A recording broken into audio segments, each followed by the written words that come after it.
Hello students, myself Amrita Dhar, Assistant Professor of Electrical Engineering Department of Greater Kolkata College of Engineering and Management, JIS Group. In this video I will discuss about some definition that are used in illumination.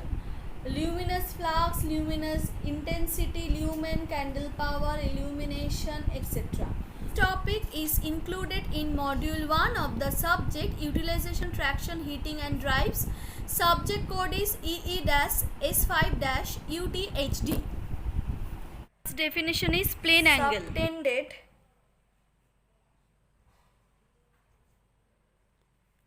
at a point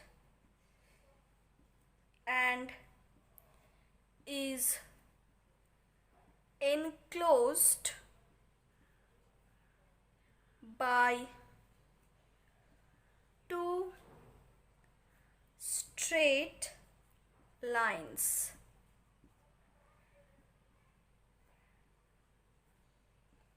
Lying in the same plane. Okay. A plane angle is subtended at a point and is enclosed by two straight lines lying in the same plane. This is the plane angle. A plane angle is expressed in terms of degree or radian. A radian is the angle subtended by an arc or of a circle whose length equals to the radius of the circle. Next is the solid angle. Next is the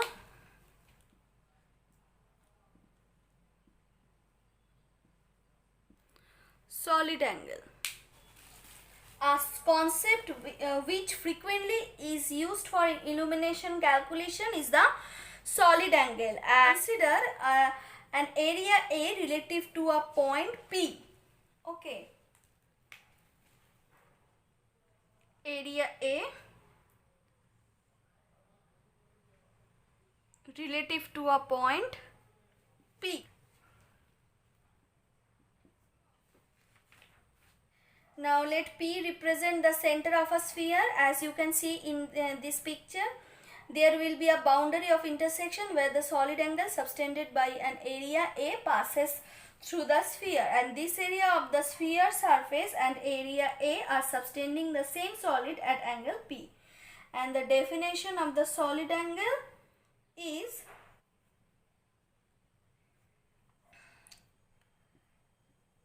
solid angle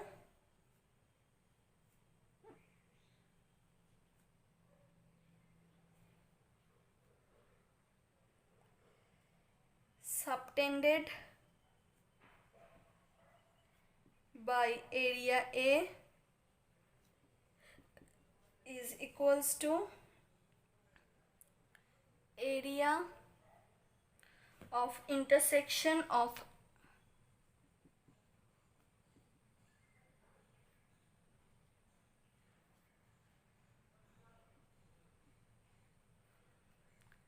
at sphere surface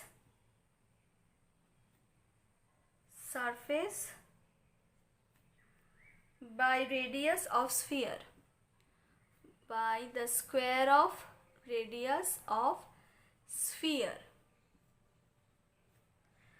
Okay, now solid angle is expressed in steradians.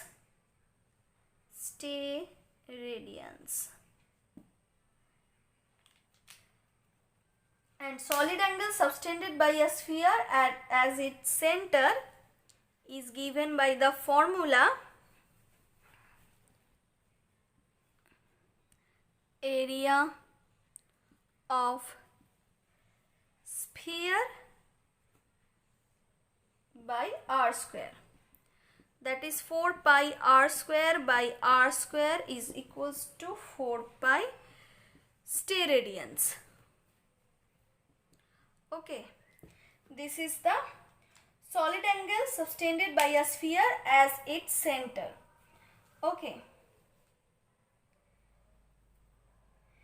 Next definition is luminous flux. Next definition is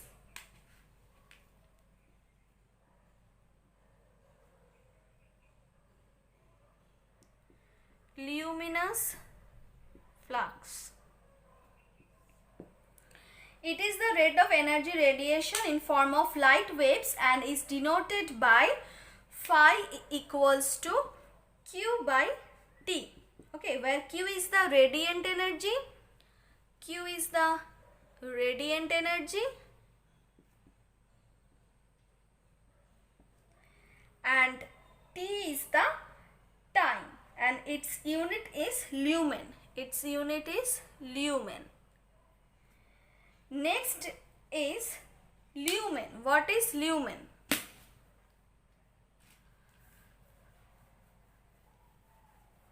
Lumen.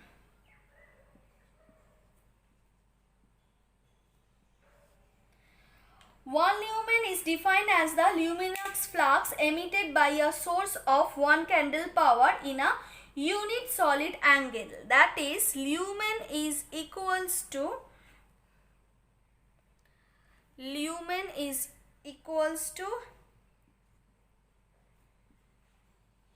candle power of source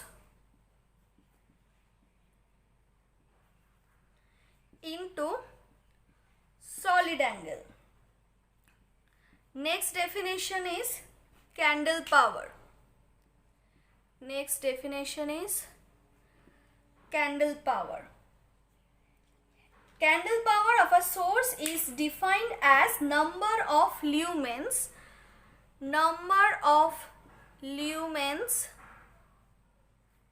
emitted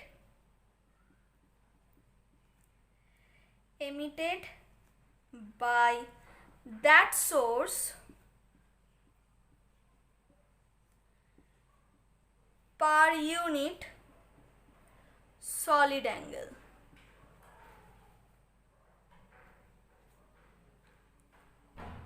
In a given direction. The term candle power is used interchangeably with intensity. Okay, so candle power is number of lumens emitted by that source per unit solid angle in a given direction. Next is luminous intensity. Next is luminous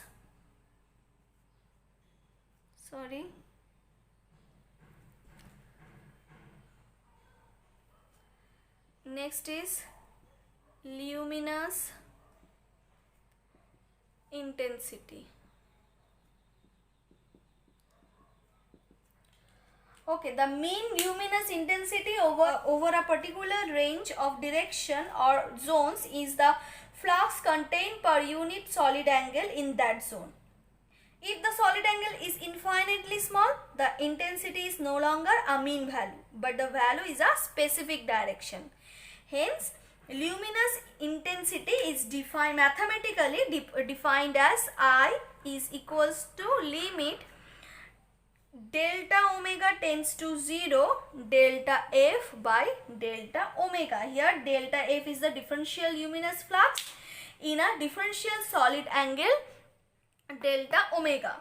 The unit for luminous intensity is candela or lumens per steradian. Candela or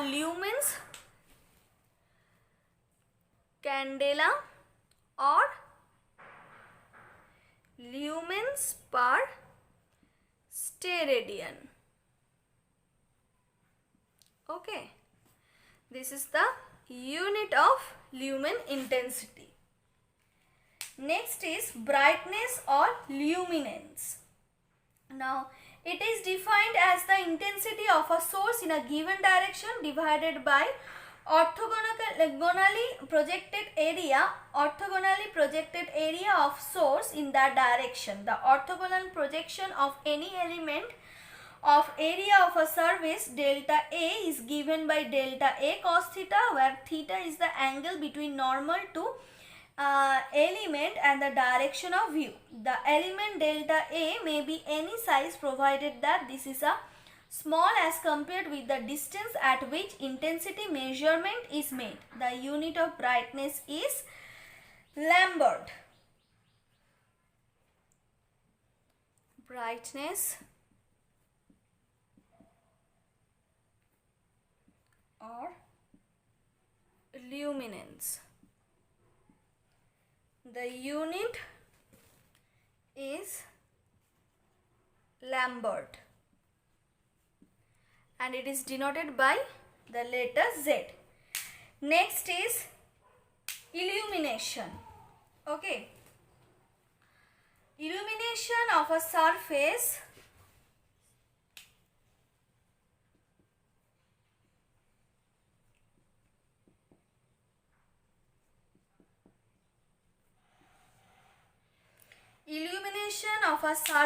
is defined as luminous flux received by the surface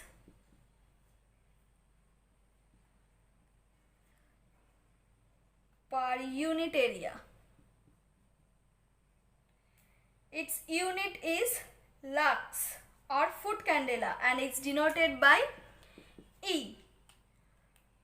Illumination of 1 lux means 1 lumen per square meter, whereas 1 foot candela means 1 lumen per square foot.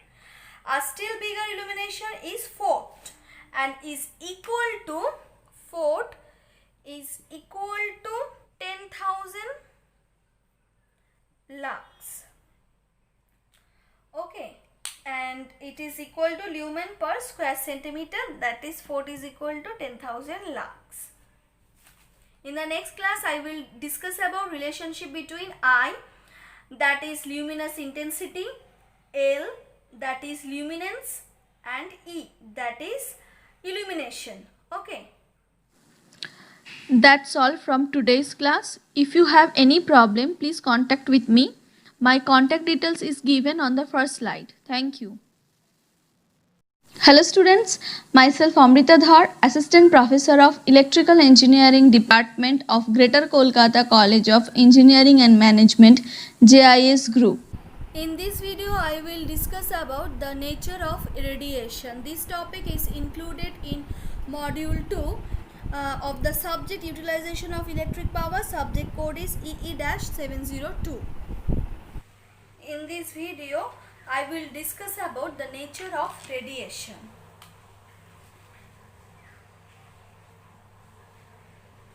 The nature of radiation.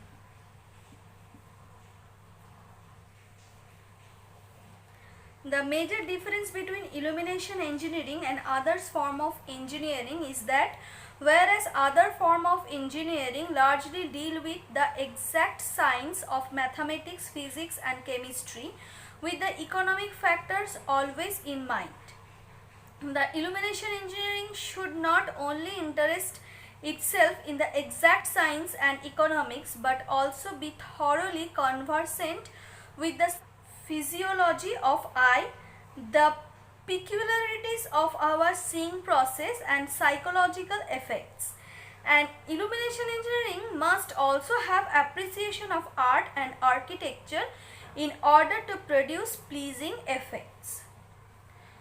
Just as brick, stone, steel, etc. are used as structural material because of their typical characteristics, lightning should be also be considered as a structural material to be used in a building to help it serve various functions. Lighting should be designed by architect as definitely as when he uses other building materials. Unfortunately, it is a common practice today to treat lighting like furniture and decoration equipment that can be added after the building has been designed and completed. Even though it is difficult to visualize lighting as a structural element, this consideration must eventually exist as a conviction in the mind of the designer. Poor lighting results in dangerous effects like eye strain, headache, accidents due to insufficient lighting or to glare. Even then, it is astonishing to find that not much attention is paid to this aspect of engineering. Now, if a large structure like dam or a bridge or a transmission network is to be constructed, an engineer is always consulted. But if a large public building is to be illuminated, the job is normally entrusted to a practical man who uses rule of thumb methods rather than scientific methods. Artificial sources of high luminosity are placed directly in the field of vision or so placed that reflected glare will be experienced from polished surface. In the past, human beings passed most of their time out of doors and their lightning needs were provided by nature. Today, however, he spends most of his time in buildings where artificial lighting plays an important role.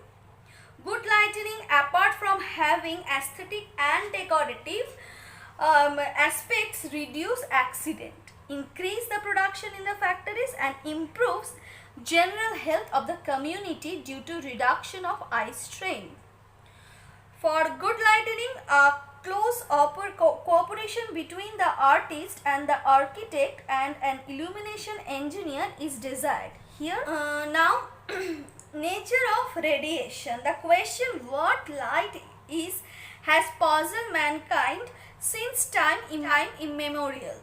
The ancient Greeks thought of light as consisting of a stream of extremely minute corpuscles which were shot from a hot body which when entered human eye produced some sensation known as light.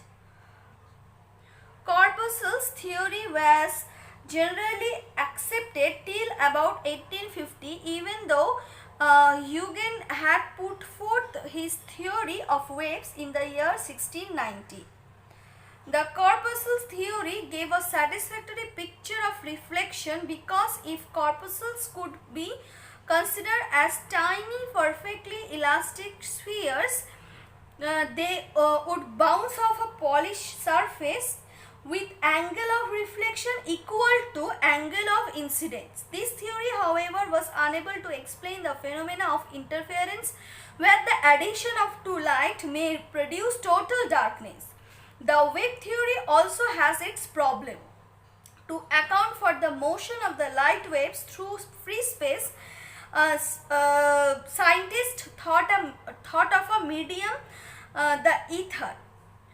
Later mathematicians proved that such a hypothetical medium must have quite contradictory properties and the idea of existence was gradually given up. And also photoelectric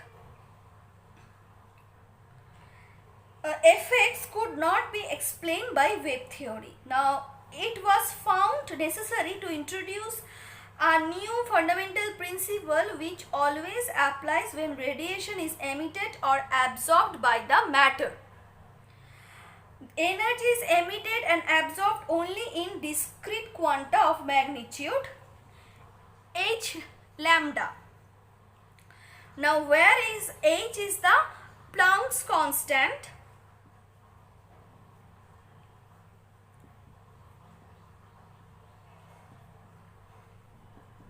The value of h is 6.547 into 10 to the power minus 27 arc second.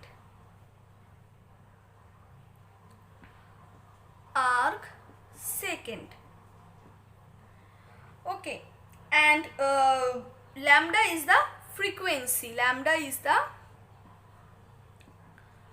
frequency in hertz. Okay. Now, an extensive research in this field has revealed the existence of such discrete bundles or quanta of energy known as photons. Radiant energy is always emitted or absorbed in bundles and not continuously as envisaged in wave theory.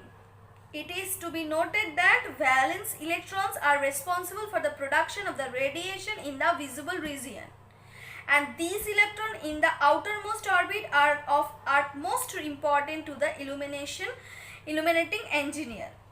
The energy of an atom is constant as long as electron stays in a given stationary orbit and the atom is said to be in stationary state. The radiation is produced whenever an electron falls from an outer stationary of orbit to one near the nucleus. Whenever such a transition occurs, a single quantum of radiation is emitted. Thus, the radiation from an atom is not continuous but is in the form of a quantum whenever an electron moves from one stationary orbit to another. But in practice, as we deal with a large number of atoms, the radiation seems to be continuous in time, though the individual atoms emit only in discrete quanta.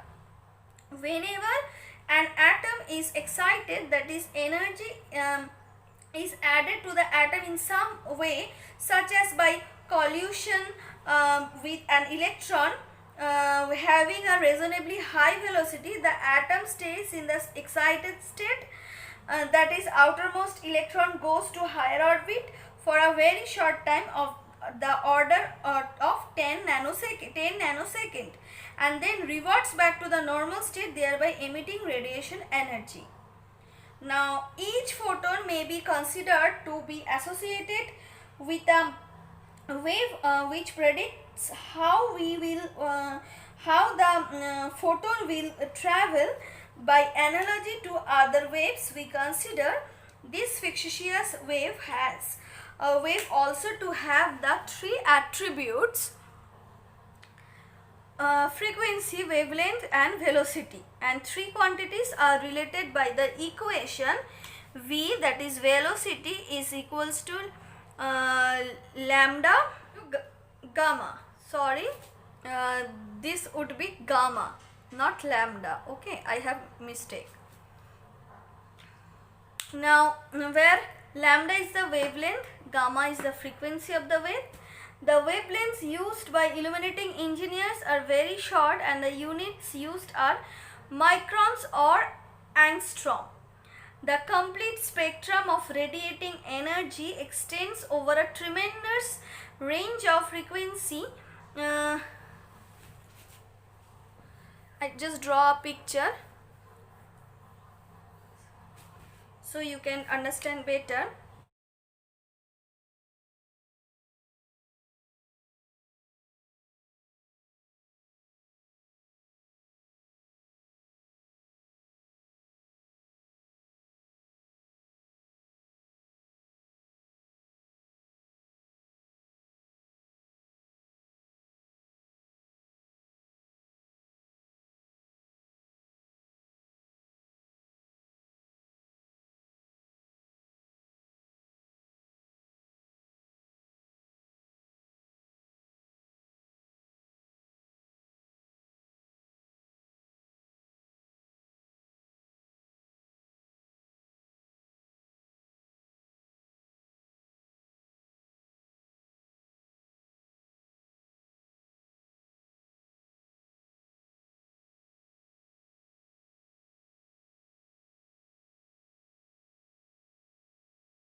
This is the infrared region.